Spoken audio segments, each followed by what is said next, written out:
Hi friends, எல்லோருக்கும் வணக்கம். எல்லோரும் எப்படி இருக்கீங்க? நல்லா இருக்கீங்களா? இன்றைக்கி அந்த கதையோட இது போய் தான் பார்க்க போகிறோம். அதுக்கு முன்னாடி நீங்கள் செய்ய வேண்டிய விஷயம் என்ன அப்படின்னு கேட்டிங்கன்னா, மறக்காமல் நம்ம இந்த சேனலை சப்ஸ்கிரைப் பண்ணிக்கோங்க. கீழே இருக்க பெல் பட்டனையும் கிளிக் பண்ணுங்கள். அப்போ தான் நம்ம போடக்கூடிய வீடியோக்கள் எல்லாமே உடனே உங்களுக்கு நோட்டிஃபிகேஷன் வரும். ஸோ மறக்காமல் சேனலை சப்ஸ்கிரைப் பண்ணிவிட்டு வீடியோ பாருங்கள் ஃப்ரெண்ட்ஸ். வாங்க நம்ம கதை என்னன்ட்டு பார்க்கலாம்.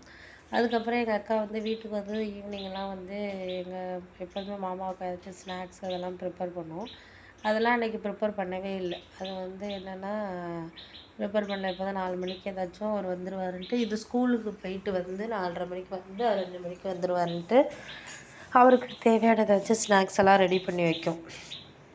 எல்லாத்தையும் ரெடி பண்ணி இது பண்ணி வைக்கும். ஆனால் வந்து அன்னைக்குன்னு பார்த்து எதுவுமே அன்றைக்கி நான் சொன்ன அன்றைக்கி மறுநாள்லேருந்து எதுவுமே ரெடி பண்ணலை. டீ மட்டும் போட்டு ஃப்ளாஸ்கில் வச்சுருந்துச்சு. அந்த குடிக்கணுன்னு அவங்க அத்தை கூட கேட்டாங்க, என்ன எதுவும் பையனுக்கு பண்ணலை அப்படின்னோடனே, எனக்கு வந்து டயர்டாக இருக்குது அப்படின்னு சொல்லிட்டு ரூமில் போயிட்டு படுத்து தூங்கிட்டு இருந்துச்சு. குழந்தைங்க வந்தால் மட்டும் கொஞ்சம் பார்த்துக்குங்க அத்தை அப்படின்னு சொல்லிட்டு எங்கள் அக்கா போய் என்னையும் அத்தையும் பார்த்துக்க சொல்லிவிட்டு அவங்க வந்து அக்கா கொஞ்சம் ரெஸ்ட் எடுக்கிறேன், எனக்கு காலெல்லாம் வலிக்குதுன்ட்டு படுத்துடுச்சு. படுத்து நல்லா 1 ஹவர் ஏசியெல்லாம் போட்டு நல்லா தூங்கிட்டு அதுக்கப்புறம் வந்து குழந்தைங்கள நீங்கள் பார்த்துங்கங்க அத்தை, நான் கொஞ்சம் திங்ஸ் எல்லாம் வாங்க வேண்டியது இருக்குது எனக்கு, நான் போயிட்டு வந்துடுறேன் அப்படின்னு சொல்லிட்டு, சுதா நீ வந்து வர வேணாம், நான் மட்டும் போயிட்டு வரட்டி வண்டியில் அப்படின்னு சொல்லிட்டு அக்கா போணுச்சு. ஆனால் எனக்கு கொஞ்சம் பயமாகவே இருந்துச்சு. என்னடா நம்ம இந்த விஷயத்தெல்லாம் வந்து அதுகிட்ட சொல்லிட்டோம், எப்படி என்ன மாதிரி எடுத்துக்குது, என்ன பண்ண போகுது அப்படிங்கிற மாதிரி எனக்குள்ளேயே வந்து ஒரு மாதிரி இது தோண ஆரம்பிச்சிட்டு. அதுக்கப்புறம் அக்கா போயிட்டு 6 மணிக்கு போனது 8 மணிக்கு தான் வந்துச்சு. வந்தோடனே எங்கள் மாமாவும் கேட்டுகிட்டே இருந்தார், என்ன அவளை காணவே இல்லை, இன்னுமே எப்போ போனவ வண்டியில் போயிருக்கா, வர மொபைலில் கால் பண்ணால் எடுக்கவே இல்லை அப்படின்னாரு. இல்லை மாமா ஏதோ திங்ஸ் வாங்கணுன்ட்டு தான் போயிருக்கு அப்படின்னு சொன்னோன்னே, அதுக்கப்புறம் நிறைய திங்ஸ் வாங்கிட்டு வந்துச்சு. அவங்க அத்தை கேட்டாங்க, என்னம்மா என்ன வாங்கிட்டு வந்தேன்னு. வீட்டுக்கு கொஞ்சம் இது மாதிரியும் எனக்கு கொஞ்சம் திங்ஸ் வாங்கிட்டு வந்தேன் அப்படின்னோடனே, அப்புறம் போய் ரூமில் எல்லாத்தையும் எடுத்து வச்சுட்டு இருந்தோடனே இவர் அப்படியே ஒரு மாதிரி பார்த்துக்கிட்டே நின்னார் எங்கள் மாமா. அதுக்கு நிறைய ஃபேஸ் வாஷு, க்ரீம்ஸு, அதுக்கப்புறம் வந்து அதுக்கு தேவையான சோப்ஸு முன்னாடி யூஸ் பண்ணுவோம். கல்யாணத்துக்கு முன்னாடி அது என்னென்னலாம் யூஸ் பண்ணுச்சோ அது எல்லாத்தையும் ஞாபகப்படுத்தி இப்போ ஒரு 7 இயர்ஸாக விட்டது எல்லாத்தையுமே வந்து வாங்கிட்டு வந்திருக்கு.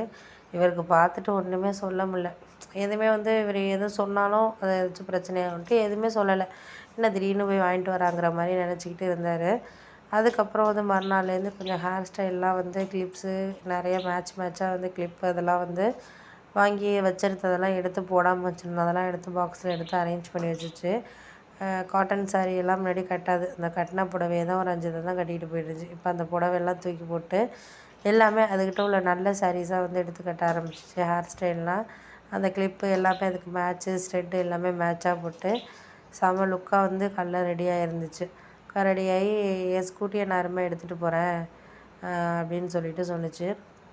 உடனே அவர் கேட்டார், நான் வேணால் கொண்டாந்து விட்டுறேனே அப்படின்னாரு. வேணாம் அதெல்லாம் வேணாம், உங்களுக்கு நிறைய பேரை வந்து விட வேண்டிய வேலையெல்லாம் இருக்கும் பாருங்கன்னு சொல்லிட்டு போனோன்னா அவரால் ஒன்றுமே சொல்ல முடியல. இவளுக்கு ஏதோ தெரிஞ்சிருச்சு அப்படின்னு சொல்லிட்டு அதுக்கப்புறம் வந்து அக்காவே வந்து போயிட்டு வந்துச்சு.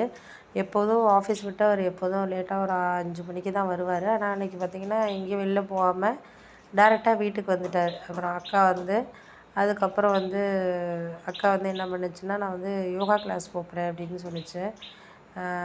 அதுக்கப்புறம் பக்கத்துலேயே சொல்லிக் கொடுக்குறாங்க அப்படின்னு சொல்லிட்டு சொன்னோடனே அதுக்கேற்ற மாதிரி வந்து அது எப்போதும் டிஷர்ட்லாம் போடாது. ஆனால் வந்து ஒல்லியாக தான் இருக்கும். டிஷர்ட்லாம் ஆனால் போடாது. அன்றைக்கி